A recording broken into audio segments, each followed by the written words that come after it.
All right, everybody, welcome. Here I am, Harmless Dave here on the Radical Independent. Got a really great guest today. I think we've elevated this channel a bit when I have somebody from the Libertarian Institute on. So I'm really happy to have, finally, we had a couple of, false starts, missed times here. I've got Connor Freeman, though, with us today, and Connor writes for the Libertarian Institute.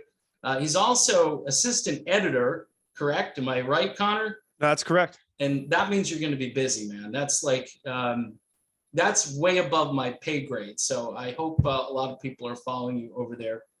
And if Thank you very much. Yeah, if not, they should.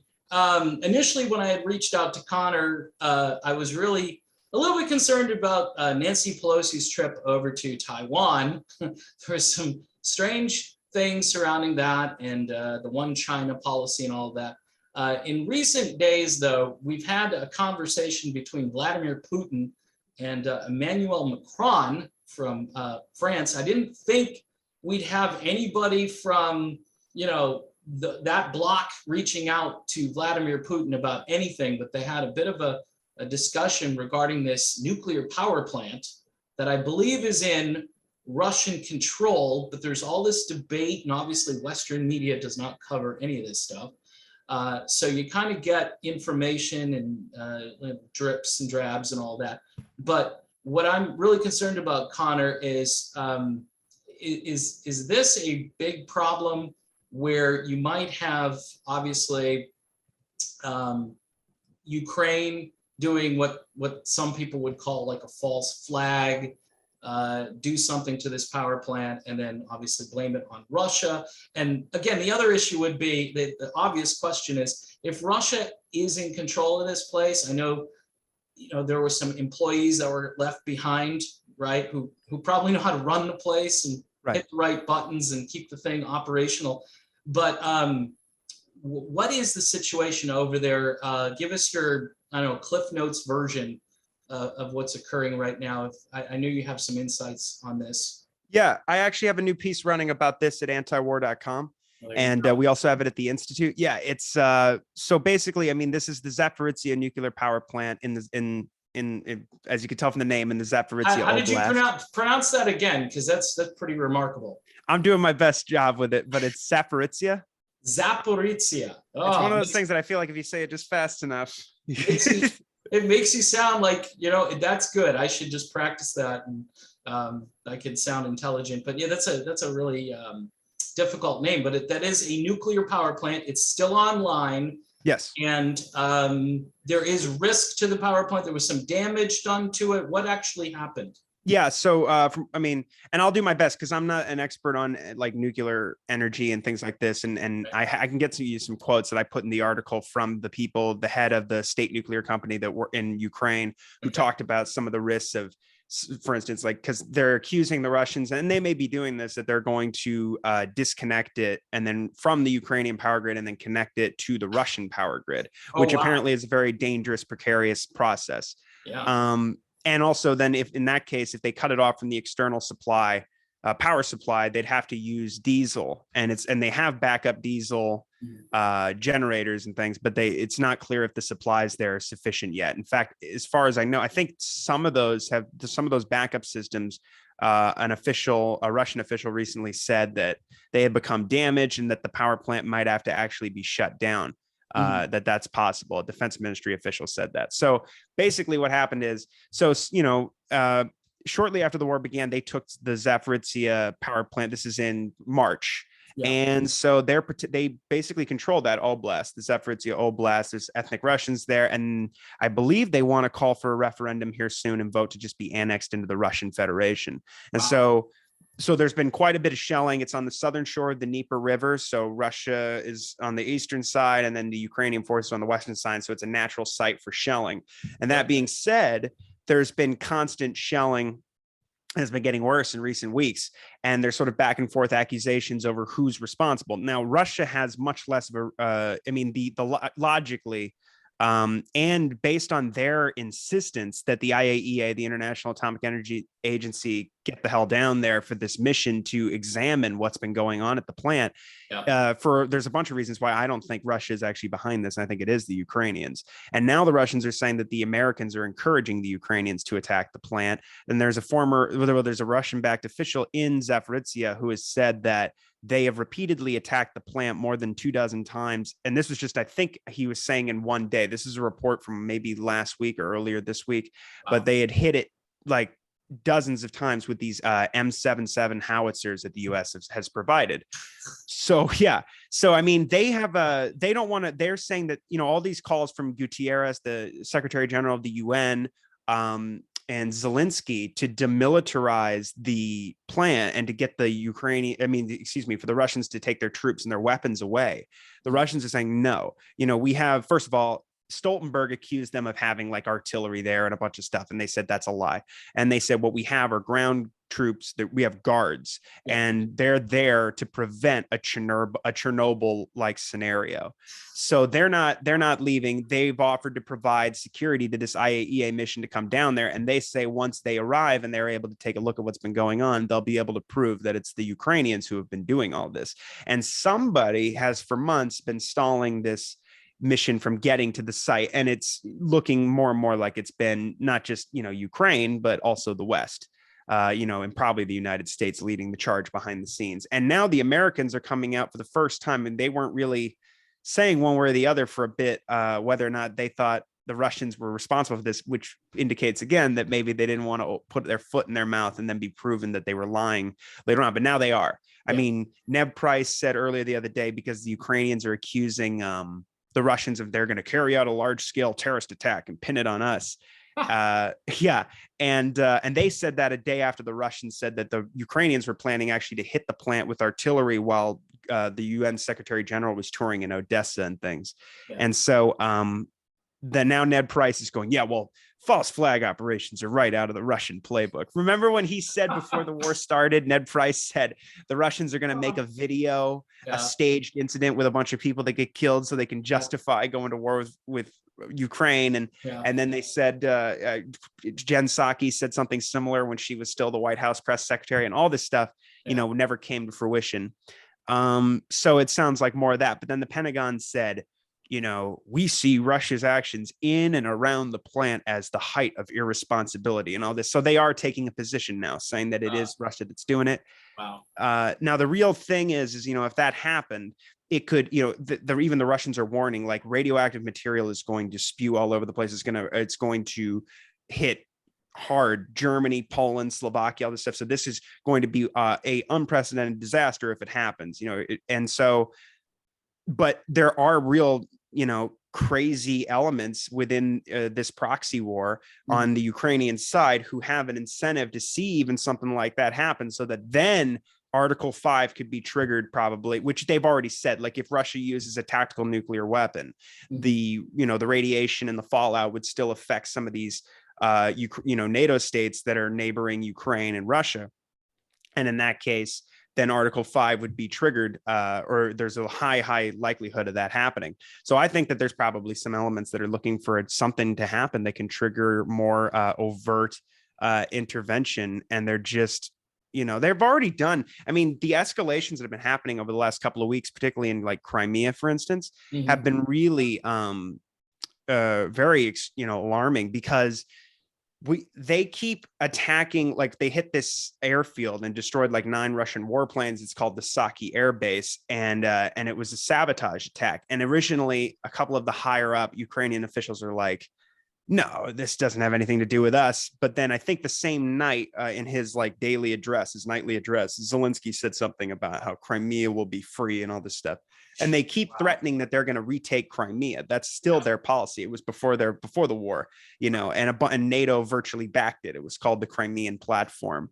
And they always call it temporarily occupied Crimea. Dave DeCamp of antiwar.com asked the State Department, because we provide Ukraine with these high mobility artillery rocket systems. They're called HIMARS, and they have a range. The munitions can hit somewhere around like 50 miles. But they can be retrofit though with munitions that can go hundreds of miles, like 200. So it's a huge escalation, and this has been very provocative. And the Russians have said, oh yeah, well, the longer range munitions you give them, that means we're going to expand further and push them further and further away from where they can attack Russia or attack the people we're protecting in the east and in the Donbass. So every policy the U.S. has essentially expands the war and escalates it. And it's going to incentivize the Russians to take more and more territory and maybe inevitably take the whole country. But with Crimea, that's Russian territory. Like, there's no debate about that. It's belonged to them since Catherine the Great. They're during the communists, Khrushchev handed it over to the Ukrainians, but it was more of a political thing to help him, take power after Stalin died and all this. So what happens is now, I mean, they had it on lease, with an agreement with Kiev going back to the early 90s. No one backed them just outright taking it from the Russians, except for, real hardline elements.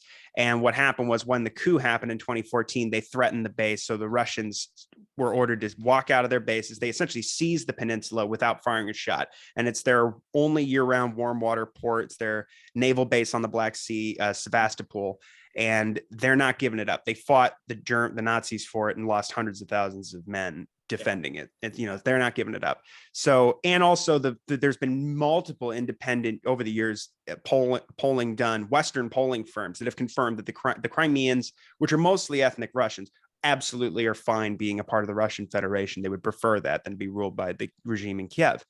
So, but now, they're doing all these sabotage attacks, and they hit the air base. What else? There was another attack in northern Crimea at a ammunition depot recently.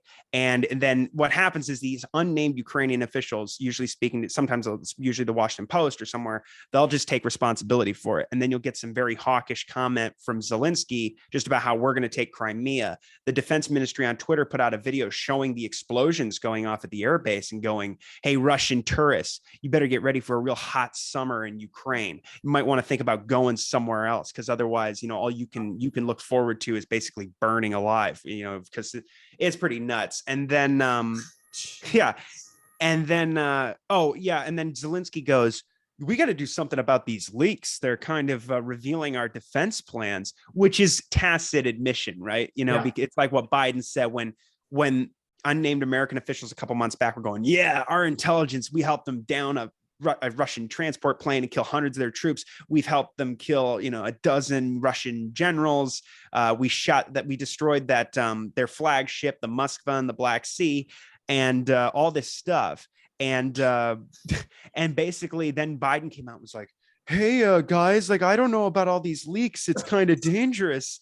And the Russians are like, so you're admitting that it's true, So I think it's part of that. And then the weird thing is, so I almost forgot. So Dave DeCamp asked the State Department, this restriction on HIMARS, that they can't attack Russian territory, that the Ukraine has provided the U.S. assurances they won't do that. Yeah. He goes, does that apply to Crimea? And the State Department spokesman told Dave, Crimea is Ukraine. And they've reemphasized that again this week. The State Department said that? Yep. They say attacking, and another American official, it was in Politico earlier this week, they're saying that we view attacking Crimea, that's part of sovereign Ukraine. This is all self-defense.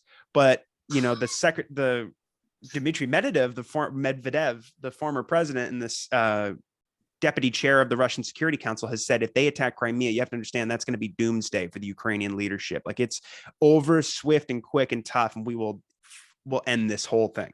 So, but they're just pushing it. They just want to keep going with this. And the U.S., there's all these sabotage attacks that happen in mainland Russia, over the border, and in Crimea. And in the latest, now there's a new $750 billion weapons package that was announced yesterday. But before that, it was the biggest one yet. It was this $1 billion one. And it included all this stuff about C4 and demolition equipment and all this. So, I mean, to me, it looks like we're incentivizing them to go ahead and do this. And some of these unnamed, like, intelligence officials and special forces guys in Ukraine have come out and said, oh yeah, my favorite thing is going over the border and setting off an explosion. And the Russians don't even know what's going on. Yeah, so it's getting pretty wild out there. And Do you think that we're just based in the U.S. that we're running this, and nobody's really saying who's doing what? But it kind of sounds based on all our expertise over the last, I don't know how many years, right? You can go back quite a ways, and how efficient we've been, trying to manage a declared war, or even one that's an extension of another war. Whether it's Afghanistan or any of these mindless interventions that we continue to do. I mean, we let go of Afghanistan supposedly, right? And then we're just starving them to death now. I know, yeah. Well, that's another human rights and just incredible disaster on. I mean, everybody was mad the way we got out, but now it's like, do you guys know what we're doing now? I mean, right. There's so many things all over the world, like hotspots that we've been there. I think of Somalia, but there are other places that that you don't hear any reporting on. And then every so often you go to like a foreign news source and they go, oh yeah, a bunch of people who died again. And it was a coordinated attack, and NATO approved, and you just sitting there going, and this is where all of this money goes. And it seems like somebody in DC or wherever has got almost like a remote control, right? They're just gonna run the show, and they're gonna tell Zelensky what to do, and Zelensky's going to do it. And this goes back, obviously, to the installed government.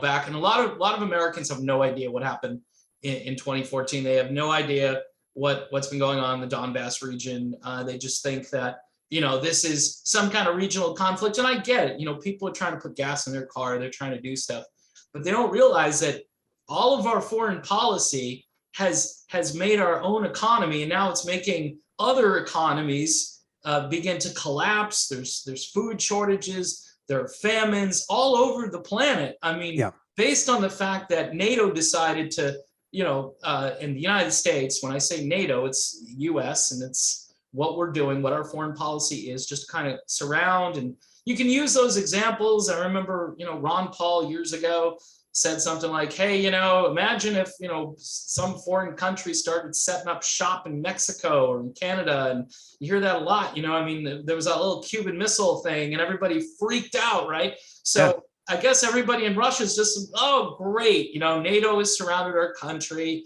and they're trying to purge ethnic Russians in the country that we were kind of going to say, okay, you guys can have your territory over here. I mean, this conflict to me looks very serious. Like the West is not going to back off. Apparently, it's nice that Macron picked up the phone, right? I mean, that was, I think, a step in the right direction. But I think that's to be continued. I don't know why it needs to be continued. I think Macron should have given a speech and said, hey, can we turn temperature down a little bit here?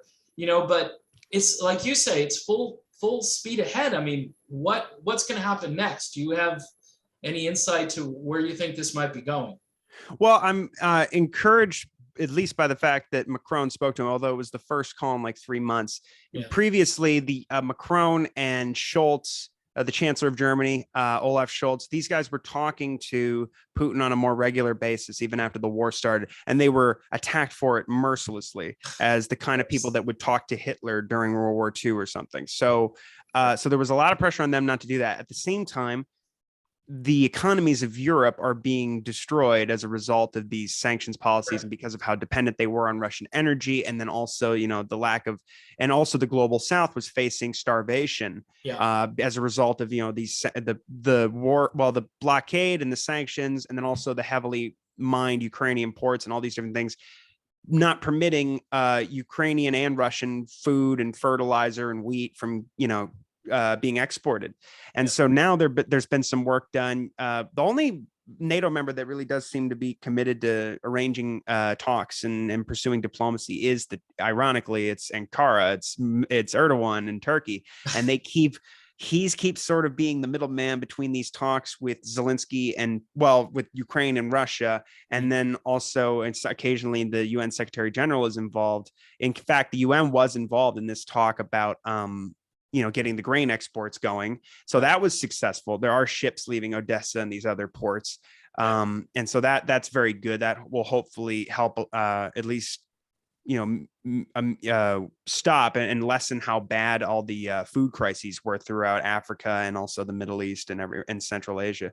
Yeah. And so, but I mean, as far as, I think Europe I need to look more into the drop in European military aid to I think they're still trying. There was this recent, but I saw something on Twitter earlier that something like in July, the 6 largest European countries in terms of their economies did not export new military aid packages to Ukraine. I don't know if that's actually true. I'm going to go back and verify that. But I know there was this recent conference in Copenhagen with like, I don't know, 26 countries or something. And it was they committed to, but that's like more than 24 countries. And they committed to $1.5 billion in new military aid for Ukraine, which is like, we do that in like 2 or 3 weeks. So, and we announced $1 billion the same week, and $4.5 billion in this economic, these infusions into their government to help them pay pensions and welfare and basically to keep the Ukrainian government's budget afloat. And but I mean, essentially their policy, they just believe that they have to bleed Russia to death here and really destabilize the country, looking toward regime change and getting rid of Putin. And then they want to take on China. And the problem is that they know that the time is running short on their ability to manage world affairs as such as they are, and as well as they can at this point. They still are clinging to that unipolar moment Charles Krauthammer talked about. Yeah. They're all basically acting on these neocon agendas, which is really weird. Like it's not weird. It's terribly dystopian, because if they're, even the liberal interventionists seem to be locked into this idea that like, no, we run the planet and we have to take on Russia and China at the same time. In fact, Josh Rogan, Bill Kristol's boy at the Washington Post, just put out a piece about this where he goes, we can take on Russia and China at the same time. We have to. It's the same confrontation. Yeah. And he goes, and thankfully he goes, you know how like the right hates China and the liberals hate Russia, but the liberals, the truth is the Democrats are the ones who started this whole new Cold War with China. It's not the Republicans. The Republicans are just trying to catch up and act like we hate China too. It's weird because Obama started all this. Which is even weirder. Because I thought you hated Obama. Why are you guys copying him and trying to outdo him here? Well, and I tell people this all the time. It's like, you don't understand. It's been one sort of continuous foreign policy. I mean, you get somebody in there like Trump said, hey, I don't want to do this, I don't want to do that. And then the world blew up. And then he just basically said, okay, you guys do what you need to do. I'll give you the money, right? It's like you held me up. I was, I said something out loud I shouldn't have said, and now I'm in trouble for it, with the establishment. It's why you got guys like Bolton and Pompeo and all that. And you say, okay, I thought the swamp was going to get drained, and you're bringing in a deeper swamp. And that's why a lot of Americans are just like, they just shake their head and they go, how come nothing ever changes? And you tell them, well, it's something else is running the show. I always say something else, somebody else. And it's, guys like you who are like deep into this. This is like great. I always say with great knowledge comes great sorrow, because you recognize that the problem, it's so difficult to dislodge. And, you can't put your faith in somebody who's a political leader who might have a slightly different view on something, right? Because they're going to get there, and you know what they're going to hear? No, Mr. President, I know what you want to do here, but, we are really in charge of this, and we're the experts, and we ran this war, and we ran this other war into the ground, and and this is what we do. And, beefing up the military, that all sounds great, from the point where people want security in our country, but they don't realize that all of this money is just being used around the world to assert power or to extract minerals or whatever it is that we're doing in some of these countries, which goes way beyond, hey, we need to control this country because, their dictator is out of control.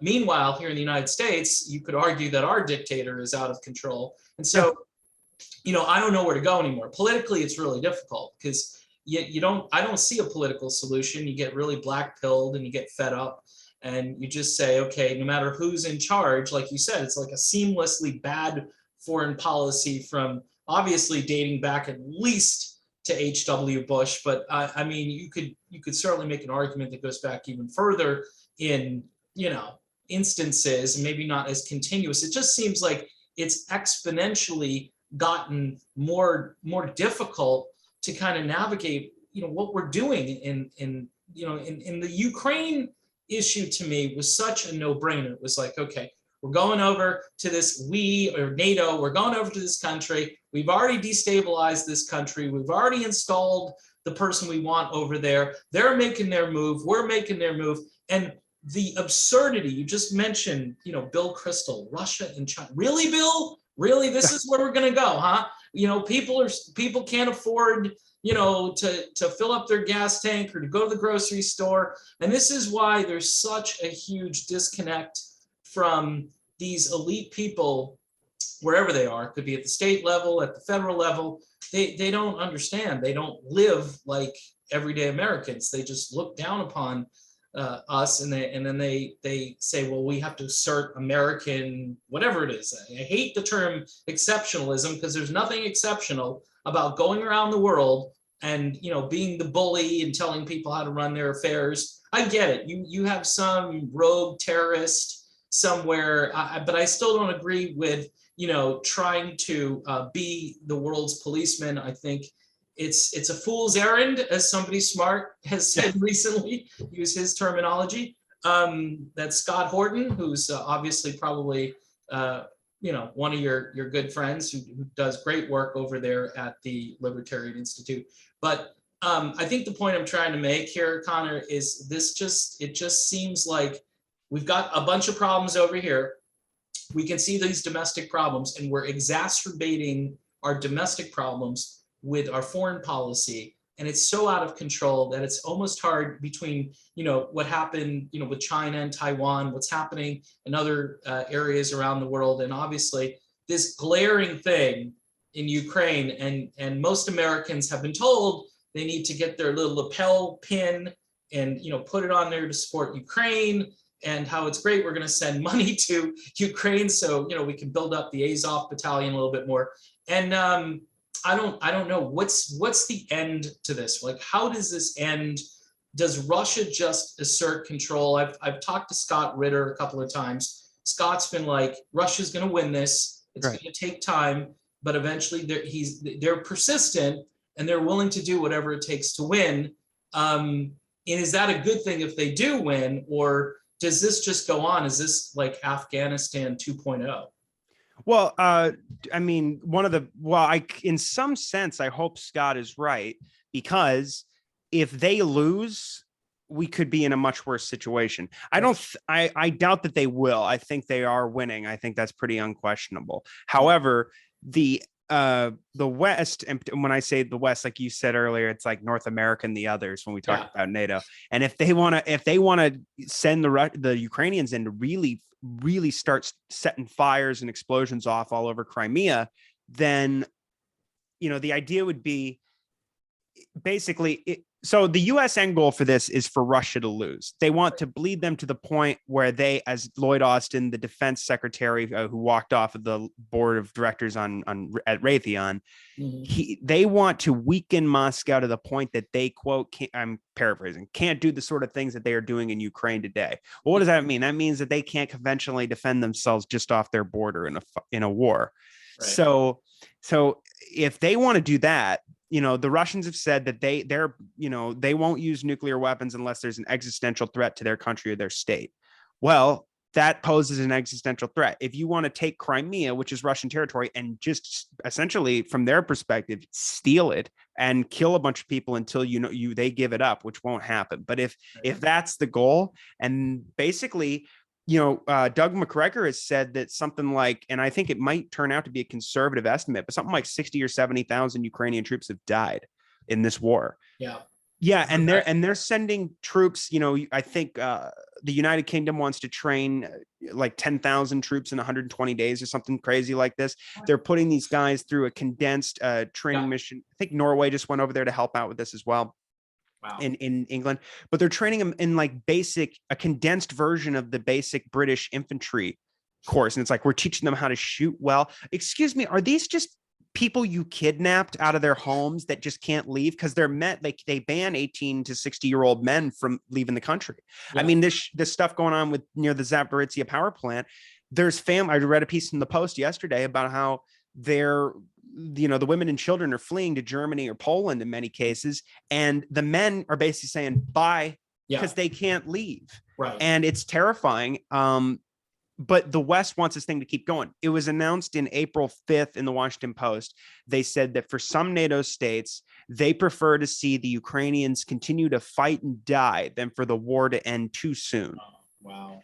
And that's been admitted in so many ways by, the other one that's most obvious is when Zelensky, according to the Russians, you remember there were these talks in Turkey, in Istanbul in March, and apparently they agreed, at least the Russians have said, I think it might have been Lavrov, the foreign minister, Sergei Lavrov, who said this, that they had essentially agreed on what looked like a plausible foundation for peace talks, in the sense that Ukraine had agreed to discuss neutrality and certain other things. I don't think that they necessarily said that we would agree to give up Crimea or whatever, but maybe I think they said something like that was going to be discussed in like more than a decade's worth of talks or something. So it's at least something. It's not, we're going to take it back, and otherwise we're all going to, we're going to keep the war going until we win it back. Right. But they basically agreed on this. Now, when Boris Johnson heard about that, when he was still prime minister in England, he showed up in Kiev, raced over there and told Zelensky, you're not making a deal with the Russians. You might be ready to sign something. We're not.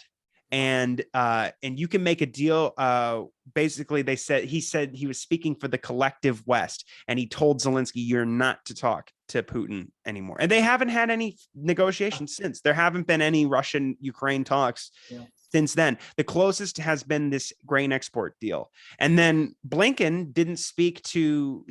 Blinken, our Secretary of State, didn't speak to Lavrov, who says he wants to see a strategic defeat of Russia, that's the goal in this war.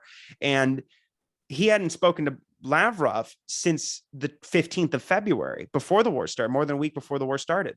As soon as they recognized the independence of the Donetsk and Luhansk People's Republics, Blinken went, all right, that's it. I'm not talking to him anymore, and I'm done. And the French did the same thing, their foreign minister.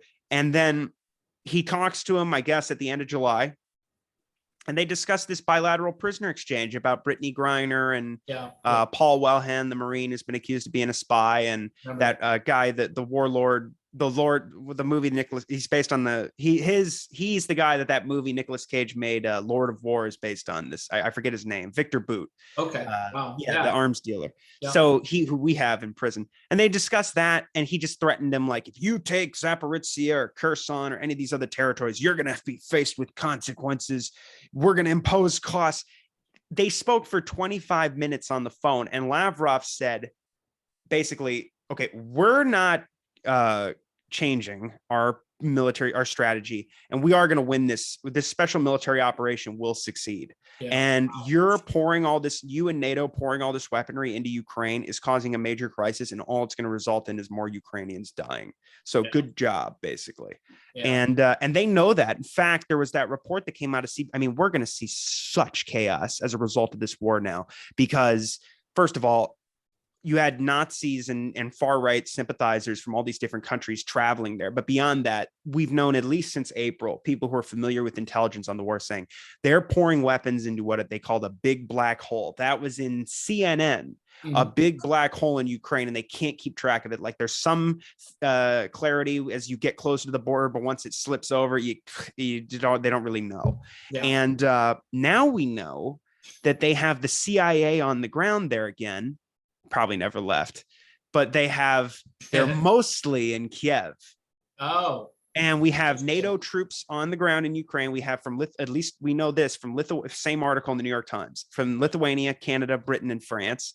They're training and they're training, and they're acting as a conduit for weapons and all this stuff. So we have American former special operators who are near the front lines training the Ukrainians and preparing battle plans to attack the Russians and things like this. So, and who knows what that even means? Former special operator. The article was like a 3-minute read in the New York Times, very vague, but enough to get all that across. Wow. And then, as far as like what happens next, they said, the CBS put out this story where they go, They interviewed a guy from a Lithuania-based group that's been providing aid to Ukraine, since the war in the Donbass started, I guess. So since 2014.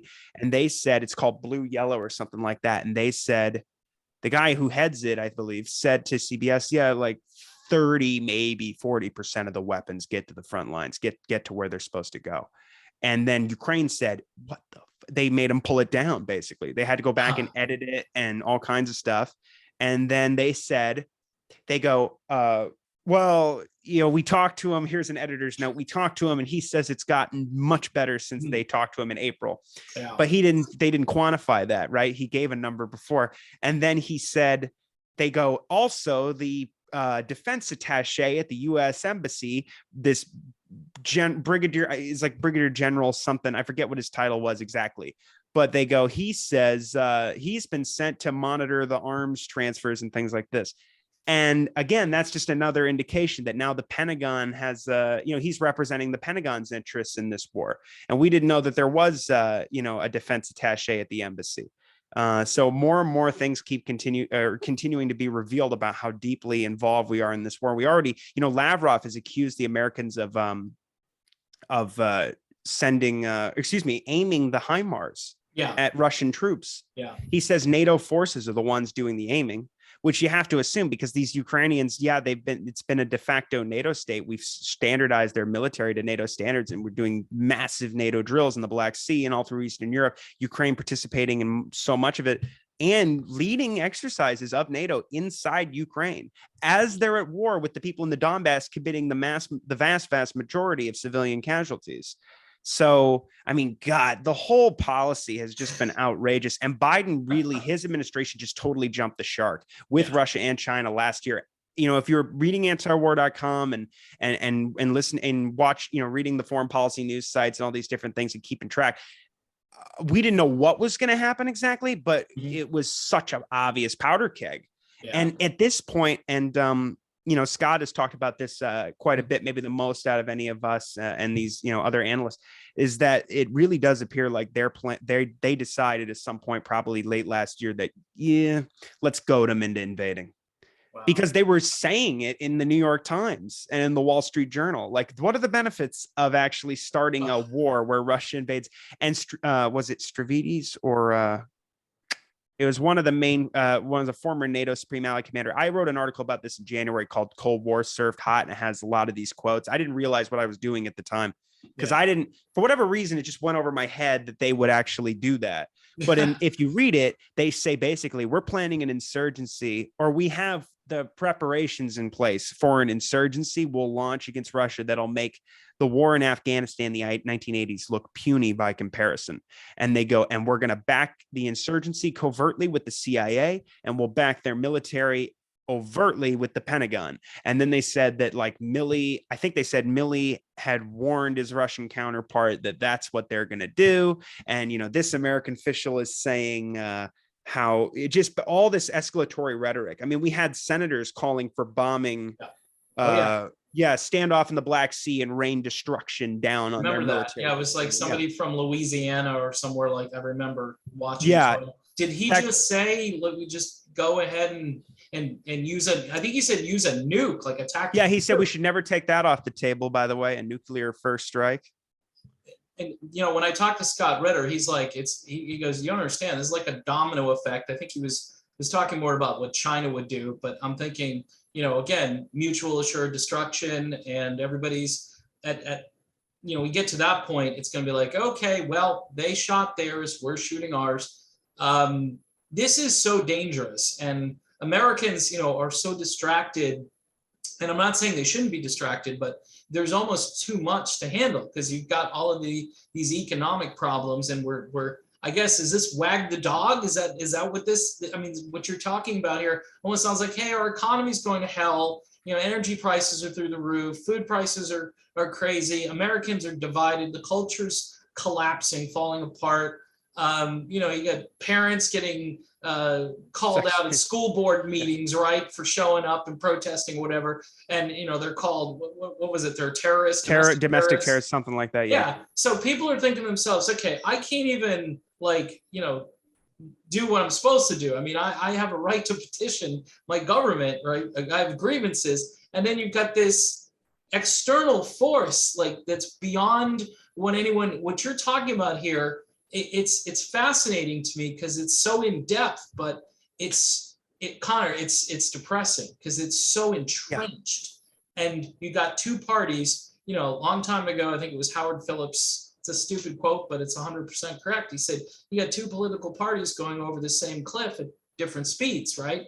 And a lot of people don't see that it's beyond a uniparty. It's also a bunch of cowards that are afraid to stand up and say, okay, we learned that the FBI, a couple of weeks ago, we learned, I think of that Bruce Willis quote in Die Hard 1, where I forget what happens, like, the tower blows out or something, and he says, "Welcome to the party, pal," right? And that's the moment where a bunch of people are like, hey, this government agency, they're completely rogue because they went after the guy that I really care about, right?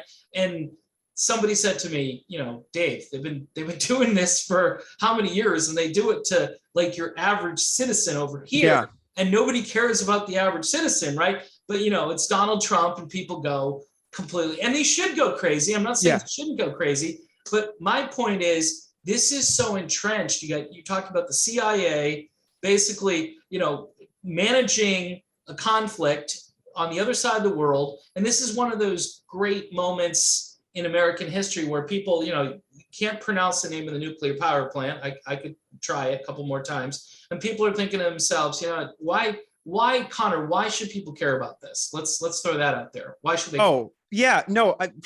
The weird thing, and I think about this a lot, is that I think, well, theoretically, right? I think logically, it should have been. I think Ron Paul was so successful with the Giuliani moment and getting people to. Unfortunately, it was too late for 1 million Iraqis, and God knows how many hundreds of thousands of Afghans and Afghanis and Pakistanis and people in Somalia. Right. But that, I mean, it doesn't have people, I guess, thought, I mean, it's difficult to make a connection because people don't care about that stuff, unfortunately. Like, you can talk to them about, we even have libertarians who are like, I'm sick of hearing about the genocide in Yemen. Well, they're post-libertarians. They call themselves that, or people call them that. I won't say the guy's name, but somebody said, I don't, I'm kind of like a casual, I don't know where I am politically. I'm wearing libertarian stuff, but I'm definitely more, like I tell people, they say you're conservative. I say I can be some issues, depending on what the issue is. Are you libertarian? The more I think about the issues, the more libertarian I get. Let's put it that way. And what I am really worried about is that foreign policy. I remember Tulsi Gabbard when she ran for president. She got up there and she said, foreign policy is domestic policy, and it was it is. The glaze went over, and she tried to explain how important it is. And, even if you're a progressive, right, you want to like fund this program. Well, guess what? Raytheon, you mentioned Raytheon, Northrop Grumman, whoever it is, they're going to get the money. And what are they going to do with it? They're going to build weapons, and we're going to send weapons to countries and send them to really bad actors. And then we're not even Israelis, the Saudis, the UAE. And Saudis, I think basically Ron Paul figured out. I mean, I wrote a piece about this, about the China thing, or the new Cold War with China, how to get people to think about this, how to get them, what you're saying is how do we get the message across? And I basically said Ron Paul is the model then, because I go, well, look, his whole thing was blowback. And then the economic costs of all this, the fact that it's illegal, that it's unconstitutional, that it allows the government to take so much more power over our own lives, this stuff about the FBI. I mean, all of it it's all connected, because she is right that foreign policy is domestic policy. And it's hard to know where one starts and the other begins, because if you're going to live in an empire, or you're going to continue funding it overseas, eventually you're going to live under it. Now we all do. And so basically the China thing, it should be relatively easy to get everybody to care about this Russia-China stuff. I mean, I'm worried that we're going to start a war with Iran, but that's a little bit more, people don't care as much about that. But we could all die if we go to war with Russia and China. And we are at war with Russia, and we're very close to war with China now. I mean, the people don't appreciate the fact that we have troops openly deployed to the island of Taiwan, training them for war with the mainland, that we fly. Last year, Biden flew 2,000 sorties of warplanes and spy planes in the South China Sea and the Yellow Sea and the East China Sea, more than 2000, I should say. He doubled the number of aircraft carrier strike groups that went to the South China Sea over what Trump was even doing in 2020. We fly, by July of 2020, Trump was flying spy planes and reconnaissance aircraft near the Chinese coast 3 to 5 times a day. And imagine if somebody else did that imagine if China did that to us. Yeah. And we send warships to the Taiwan Strait every month. Right. We're talking now about they held these unprecedented drills around Taiwan that we provoked deliberately. Yes. And that's their sovereign territory. I mean, most of the world agrees with that. And anyone who wants to, go over this history if they want, that's fine, but we could all die over this, and it's not good. It's not even if we're libertarian, I'm a libertarian, so I don't believe in all this stuff about necessarily responsible statecraft, but it is not responsible statecraft to just override the one China policy. You don't understand the rules-based order, Connor. Exactly. But we're stepping all over it. I mean, somebody would explain what that in the media. Come out and tell me. Just tell me and give me a paragraph. What is the rules-based order? I mean, it's a game that's rigged. You've already decided what the rules are, and so nobody else knows what the rules-based order is except for you guys. So it's a little hard to figure out. Oh, well, we piss everybody off. We intervened. We got Australia. We're providing Canberra, the Americans and the Brits, with nuclear submarine technology, and they killed like a multi-billion-dollar deal they had with the French for submarines that were conventionally powered. And the French temporarily pulled their ambassador out of the United States. Yeah. What are we doing with those subs in this piecemeal alliance we have in the Western Pacific? We're going to use them to patrol waters near the Chinese coast. How do they know if these subs have nuclear weapons? It's totally undermining the whole non-proliferation regime in the region. We're building an East Asian style NATO alliance called the Quadrilateral Security Dialogue with Japan, Australia, and India. We have war games going on here soon. The U.S. is going to participate in training for war. Only a few dozen miles. I think something like it's either 30 or 60, I can't remember, but not far from the border with India and China. We're going to be training India for war with implicitly with China, how to fight at higher altitudes as, they would in the Himalayas, where they had clashes recently. And then we signed a military pact with India to provide them more intelligence. And basically we could have a proxy war there at some point. We have this new military pact they signed now with Japan and South Korea, where they identify North Korea as a threat. Japan has talked about how they'll have to defend Taiwan with the United States. Kurt Campbell, who he's the architect of the Asia pivot, is Biden's main man for Asia Pacific policy on the National Security Council. He said last year, the era of engagement with China, that's over. Done. And we are now in the whole paradigm is about competition, extreme competition with China. Biden said the whole arc of the 21st century is basically us winning it from China. They will not, on my watch, be the strongest military, the strongest economy. They don't want to be compared to the U.S. Are you kidding? The U.S. has over 800 military bases throughout the world. Last I heard, special forces deployed to at least 72% of nations across the globe. We have something like 22 aircraft carriers, and half of those, sailing the oceans at all times. Nuclear powered aircraft carriers, and we have well over 3 times the amount of military aircraft that Russia has. Yeah. We have the NATO alliance, which is the largest military alliance in the history of the world that's offensive, that goes to war in places like Libya, Afghanistan, Iraq, Kosovo, and unilaterally, and if just illegally when we want to, like in Kosovo, for instance, or Iraq. And it's just absolutely crazy. The thing, so Japan and South Korea, they're doing war games right now in Hawaii. And now next week, starting Monday, they're going to be doing drills with South Korea that could include tens of thousands of troops. The last time they started doing it on computers after Trump sort of temporarily cooled tensions and after he spoke with Kim Jong-un and all these things. But now we keep expanding in the Pacific. We brought South Korea and Japan, I believe, to the latest NATO summit in Madrid, where they signed this pact. And the North Koreans said, oh, yeah, you're threatening us with NATO now. So they've been, understandably, they're still under maximum pressure sanctions and being starved to death. They've been doing more missile tests. So now we're doing this sounds really smart. We're going to do a military exercise with the South Koreans, near, obviously right next door to North Korea, training to decapitate their leadership and destroy all their nuclear and missile sites. Okay. And so we're going to simulate that. The last time they did this in 2017, it was like 40 or 50,000 South Korean troops and something like 20-something thousand American troops. So we don't even know what it's going to look like here, but it's already been reported weeks ago that they're training for basically how to kill Kim Jong-un. Everything we do is just escalating. And they announced this. My partner over at the Libertarian Institute, Patrick McFarland, has a terrific piece everybody should read from last year called The Danger of Great Power Competition that outlined all the massive exercises throughout Eastern Europe. NATO held the largest exercises since in the post-Cold War era in Eastern Europe, much of it on Russia's borders last year. And basically, he talks about the new Cold War and how it was codified under Trump in James Mattis's National Defense Strategy in 2018, where they said, we're shifting away from counterterrorism in the Middle East and North Africa to focus on great power competition with China, number one, and Russia, number two, but also the rogue states of Iran and North Korea. And now the Israelis are trying to build a NATO-style alliance with these Abraham Accord states, all these Gulf tyrannies that we, provide with military equipment and back and support their dictators there and have for decades. They want to build an alliance to encircle Iran. And they haven't been, thankfully, as successful as they'd like to be for various reasons. But we're very close. Trita Parsi, who's a real expert on this, wrote a piece a little while ago called "Has Biden Lost the Plot on Iran?" where he makes the point that we're closer to war with Iran under Biden now than we were under Trump or Obama or Bush.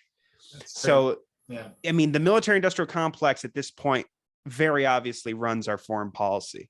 And they are trying to, I don't know if they're actually trying to push Iran to get a bomb. It does appear that way. Our policy incentivizes them to. Things might be changing now. We got what could tentatively be good news earlier this week about a possible return to the JCPOA by the Americans, but we still don't know. And honestly, if I was a betting man, which I don't gamble, I would say that no way. Yeah. But I mean, it's crazy that I think Americans just have to realize, first of all, this costs trillions of dollars. We're spending more on the military now than we have ever. Robert Higgs, the great Austrian economist, David Stockman has written about that a ton, but I always refer people to this piece Robert Higgs wrote back during the Bush administration, the Bush 2 administration, that he calls it the defense budget is bigger than you think. And his point is historically, and especially now since the war on terror, the rule of thumb is you take the ostensible, like nominal defense budget and multiply it by 2 to get the real national security state budget when you include Veterans Affairs, the nuclear weapons program, the Department of Energy, the CIA budget, all the Department of Homeland Security, all this redundancy. There's so much redundancy in these agencies. And we're getting closer to $900 billion a year defense budgets. That's crazy. Every year, Biden asked for something like over 800, and I think the Senate and the House versions of the NDAA added like $30 billion or something like that. I don't know if those figures are exactly accurate, but we're getting very close to like 900 billion. So it's really getting close to like $2 trillion a year. And the big excuse, the main one, is always China. It's always China. And it's been like this for years now, since before Trump was president. Yeah. And I just think people have to realize, like, what is worth the apocalypse to you? The American empire, this declining piece of, that is destroying all of our lives, where people are paying $7 for a gallon of gas, and they're losing. There's no baby formula on the shelves, and we're talking about how maybe you should just stop eating meat for a while or significantly cut down. And people are working 2 or 3 jobs, and then they have the nerve to go, well, look, job numbers are up when. God, and like cost of living keeps going up. And then Brian Deese, the Council of Economic Advisors for Biden, this son of a gun from BlackRock, comes out and goes, don't say BlackRock. All right. Yeah. He goes, they said to him, how do you tell, I think it was CNN or somebody asked him, what do you say to Americans who are like, for this war in Ukraine, like, why are we funding this? Like, I can't afford gas to get to work on my commute. Yeah. What am I doing this for? Why are we doing this with this sanctions policy and this proxy war? Mm-hmm. And he goes, hey, we're doing this to defend the liberal international order. So we have to stand firm That's his message to the American people, young parents who don't know if they're going to be able to feed their kids, Correct. For, lunch and whatever breakfast this freaking week. It's absolutely crazy. The callousness and just trillions of dollars of debt. And we're talking at the interest rates we have now. I mean, we are headed for as Ron Paul would say, and has been warning forever, the next big crash, it'll be much worse than 2008. And we're at brinksmanship with Russia and China. And Trump has ripped up, John Bolton influenced his influence on the W. Bush administration and Trump's administration, and the neocons by, default have this whole policy about, screw arms treaties. Right. We're not having any of this arms control. So rip up the anti-ballistic missile treaty and put these dual use anti-missile missiles in Poland and Romania that can be tipped with H-bombs and threaten Russia with those, which started the whole new arms race, which now we're pouring trillions of dollars into to revitalize the nuclear weapons program. And then Trump ripped up the INF treaty, the Intermediate Range Nuclear Forces Treaty, that, the ABM treaty goes back to Nixon. This goes back to Reagan with Gorbachev, and it eliminated medium range missiles from Europe. Well, that's gone now. Then he ripped up open skies, which means we don't do these surveillance flights, these mutual overflight surveillance missions to see who's doing what and just kinds of keep everybody honest and transparent. That's out the window. Who knows if that would have helped ameliorate some of the concerns about Ukraine. Right. And now all we have left is New START, which was done under Obama, which limits the number of strategically deployed nuclear weapons.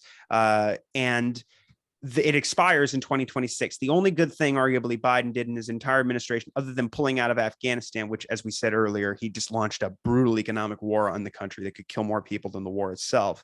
But was he extended New START for 5 years. But now the Russians keep saying we need to talk about extending it because we're in a real difficult situation here. You got all these sanctions. We can't even get our inspectors to fly to inspect your nuclear weapons. So we're not going to let you inspect ours if we can't inspect yours.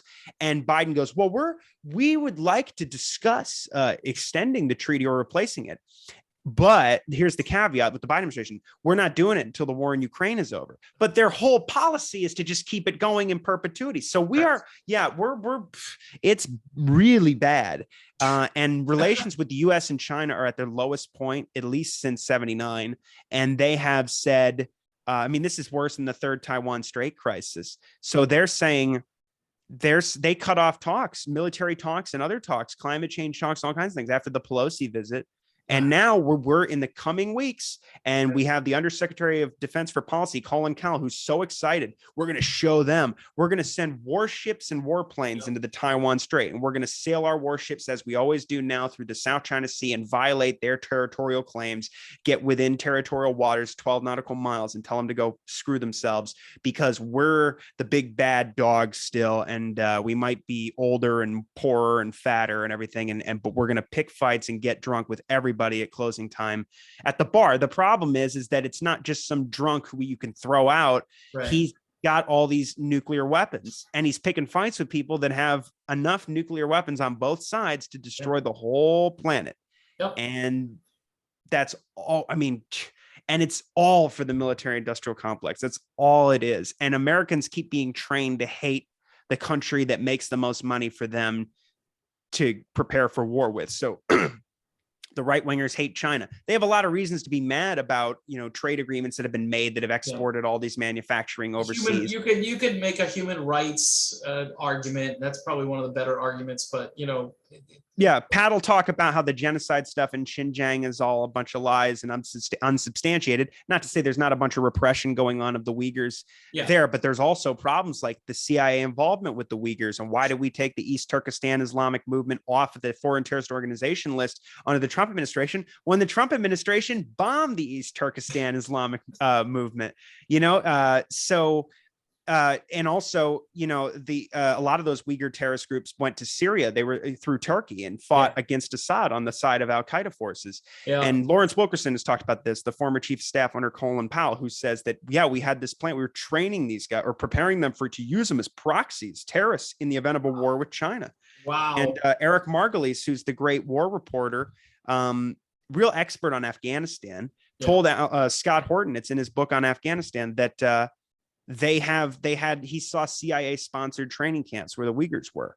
Yeah. And so, I mean, there's weird stuff going on. The thing is too, that is another one where it's like, it's all this projection. So when Israel was bombing Gaza in May last year and they killed 260 people and something like 70 children, they said Xinjiang is an open air prison. Everybody refers to Gaza that way because it's an open air concentration camp under blockade since 2007 by the air, land, and sea, and they bomb it. It's one of the most densely populated places on earth. It's 2 million people in 25 by 5 miles, and they're caged. Yeah. So, and they just killed 50 people a couple of weekends ago, including a bunch of kids at their grandfather's grave in a cemetery, the youngest of which was 4 years old. They just killed them with an airstrike, and they lied and they go, well, it's like an errant rocket or something. They killed themselves. Then they finally admitted to Haaretz that they're the ones that did it with an airstrike. And these people can't leave. They grow up their whole lives there being bombed, and they destroy the place, and then they don't allow people to send in construction materials to rebuild. And they have, their water is mostly poisonous, and they're kept on, we keep them on a diet. They strictly limit the amount of food that gets in. And so they said this. So if you looked up, what was going on in Gaza, if you said open air prison, all you would get in Google, and I tried this, was a bunch of stuff about China because the State Department made this comment. And then again, it's like they memory hold Guantanamo Bay to talk about Xinjiang. And it's just crazy because it's like, we back apartheid in Palestine and genocide in Yemen, thankfully there's a ceasefire right now, but it's very fragile. But we back the worst human rights abuses and crimes and mass murders in this world, and we do it ourselves. And we love to point fingers whenever there's even a plausible accusation against these other guys that are, and again, I don't defend what they did in Hong Kong, although we were interfering in all that with the National Endowment for Democracy and all this stuff. And we make all these things worse, but they can't point in Hong Kong to some massive pile of bodies or anything like we can on what goes on in Palestine or Yemen or Iraq or Somalia or Afghanistan and all these things. Wow. So, the whole thing is just devastating. But the liberals hate Russia and the Republicans hate China. And Josh Rogan, in that piece I told you about, he goes, if you read it, it's a quick one in the Washington Post. He basically goes, yeah, that's, I wish they all hated Russia and China equally the way I do. But thankfully we have these very wise leaders who want to expand NATO at the same time they want to send Pelosi to Taiwan and stick a finger in China's eye. Oh man. So they're out of control. And it's just the neocons on their last ride right now, just bankrupting us in their mission to dominate the planet and allow Israel to get away with whatever it wants at the same time. So yeah, I mean, I flipped on the whole Israel thing a few years ago, and because I was again under the whole mindset that Israel good and and they're an ally to the United States and whatever and there are certain groups of people in the United States that can't see what's happening over there or refuse to see it. And Western media, through all of this, Connor, is a great ally to this whole entire foreign policy disaster, because again, you all this information you're providing, that's why I'm glad I had you on. It's really it's just you can't nobody's talking like this. Nobody is going into this much detail, and we don't hear this. So people are conditioned again to think China bad, Russia bad, Israel good. It's been over and over again for decades. And we're supposed to have certain allies, and we're supposed to always hate certain groups of people, and that hasn't worked out. People have to realize that hasn't worked out for us. What we've been doing, just on a real sort of macro level, and not even digging down deep. It's like again, the founders were like hands off. We're not supposed to, foreign entanglements, nope. But this is all we do. And whether it's to try to, change the topic, change the subject. This is the old wag the dog scenario. And with so many failures domestically, and then to just pile on and to make people think about something else. Like, I want to do my part to help Ukraine, it's like, really, that's what you want to do right now? Okay. Just on a logical base level, it feels really insane. And I think people are starting to realize that there's something bigger at work here, something larger. And even if they can't put their finger on it, even if they can't get into the kind of detail that you've provided here today, I think people know in their hearts that something is just way off and that our government is rogue, and this idea of American exceptionalism, we should just work on ourselves. You know what I mean? Yes. So we just work on ourselves, like individually being good, exceptional, decent people, and stop trying to export our garbage all over the world. And once we get that right, then, hey, maybe we should try some diplomacy, talk to people, say, hey, maybe you guys shouldn't fight. You've been fighting this war for thousands of years. And that's another crazy thing. You get into these conflicts that have been around forever, and we think we're just going to go in there and fix it and solve the problem. And it's almost getting comical. It's in a bad way. So yes. I want to wrap up because I tend to do about an hour tops, and I think I'm right about there. But I want to give you the last word. I want you to talk about your writing, where people can find you, where you're on social media, anything that you've written that you sell, for instance. If you've got something to plug or promote, I'm a free market guy. I want you to take advantage of that, and hopefully people will catch up with your work over at the Libertarian Institute. Absolutely. Well, thank you very much, David. It's been fantastic, and I would love to do it again. So I work for I work for the Libertarian Institute. I'm the assistant editor, and if you guys want to, I'm not selling anything myself right now, but if you want to help out, just throw us some money. We always appreciate it. And to antiwar.com, I'm doing a lot of writing for them now, some news stories. So both of those organizations, I think, are the two, if I had to say, the two most vital, important organizations in the libertarian movement. And antiwar.com is the best foreign policy news website on the internet that I've ever found. And the guys who do the news section, Dave DeCamp, Jason Ditz, Will Porter, my partner over at the Institute, and Kyle Anzalone, I co-host his show, Conflicts of Interest, which is our show at the Libertarian Institute. And they also run it at antiwar.com. And we do 4 shows a week. It's all usually foreign policy stuff. And if people want to learn about this stuff just in terms of like keeping track of the news, Kyle has, I think it's one of the best foreign policy shows on a very short list, like a count on your hand, one hand list. Yeah. And then, I'm on Twitter at Freeman's Mind 96, but all my articles and stuff, if you just type in my name or just into Google, my whole archive at the Institute will come up, and you can check out all my articles there. I write a lot of stuff about China, a lot of stuff about Iran and Russia, and I cover all the Iran news every week on the Conflicts of Interest, keeping track of what's going on. Let's see what else. I just want to give a shout out to my guys at the Institute. Patrick McFarland has a show, Liberty Weekly, that everybody should be listening to. The guy is the absolute best guy in our movement on debunking the claims of genocide about the Uyghurs in Xinjiang. And he's a real expert. And he doesn't just take a side and go, well, China good, America bad, or anything like that. He painstakingly goes through all this information. He's made a documentary about it. And he will admit if he doesn't have like this recent batch of files that came out of these prisons in there. If he said, I don't know what to make of this all just yet, but he's talked about all the different issues that could be, credibility issues and things with the documents. And but he's doing all kinds of great work on the new Cold War with China. Keith Knight is as good as anybody in the whole libertarian movement. He's to me, he's right there with Tom Woods and being one of our best communicators. And he has a show he's our managing editor, writes incredible articles, and does he has a show called Don't Tread on Anyone. Everybody should check out. And then just go to the Institute, because we got the best writers. We got Kim Robinson and Lori Calhoun, who's just amazing. She has this great one called The Mad Heist about the new Cold War with Russia and China and how we're on the edge of nuclear war. And then just, all of Tommy Salmons has Year Zero. It's just the Scott Horton show. We have the best thing going at the Libertarian Institute in our movement. So if y'all are interested in that, definitely check it out.